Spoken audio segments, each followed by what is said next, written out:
In September of 2010, Stephen Skinner and his son were driving from Chicago to Las Vegas, Nevada. There, Skinner was going to help a family member remodel her home.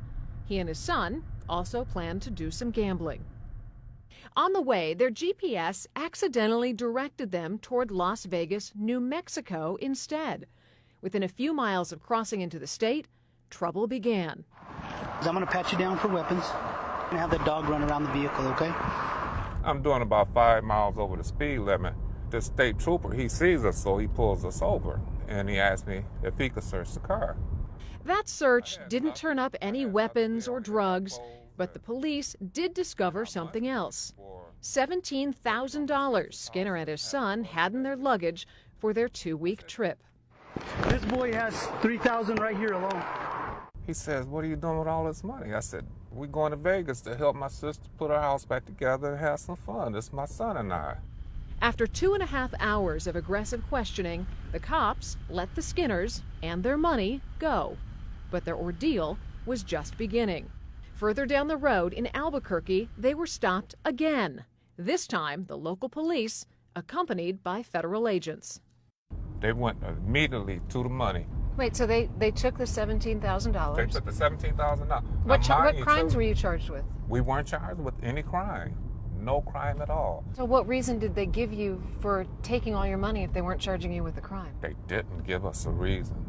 Skinner and his son were victims of a controversial law enforcement practice known as civil asset forfeiture.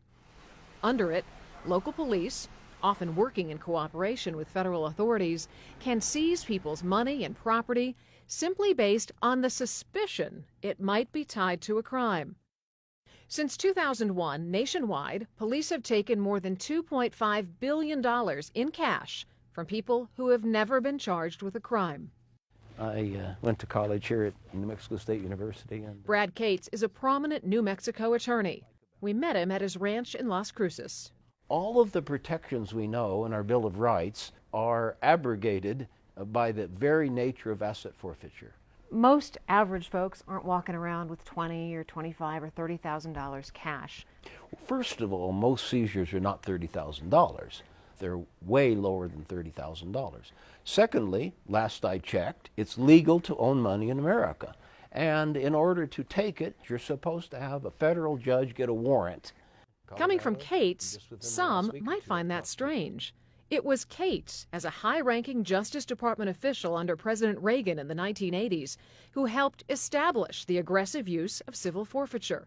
Now there are 400 federal laws for which you can invoke asset forfeiture. That was never your intention. No. Now, as a result of cases like the Skinners, New Mexico has become the first state to abolish civil forfeiture outright. Cates helped state legislators write that law.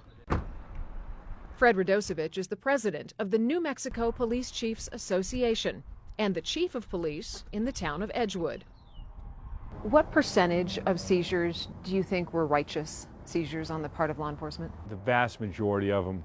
There's not a lot of people that have hundreds of thousands of dollars in cash when they're driving down the highway. While Radosevich says exact numbers are hard to come by, he's confident most forfeitures by departments like his, even those that didn't result in criminal charges, were justified. For New Mexico police, he says there were rules. We always had to go and make our case to a district court judge to show the court that we took that money for a reason. Radosevich also sees another problem with the new law. Beyond the loss of a powerful deterrent, it means the loss of a large source of revenue for police departments. What do you think some of the more serious repercussions will be? Well, we're not going to have the resources available to commit to drug enforcement, whether it be vehicles, whether it be equipment, whether it be overtime money. The new law doesn't mean civil forfeiture is over in New Mexico. The ban doesn't apply to federal law enforcement. As for Stephen Skinner, he and his son eventually got their money back, but only after the ACLU fought nearly 2 years on their behalf.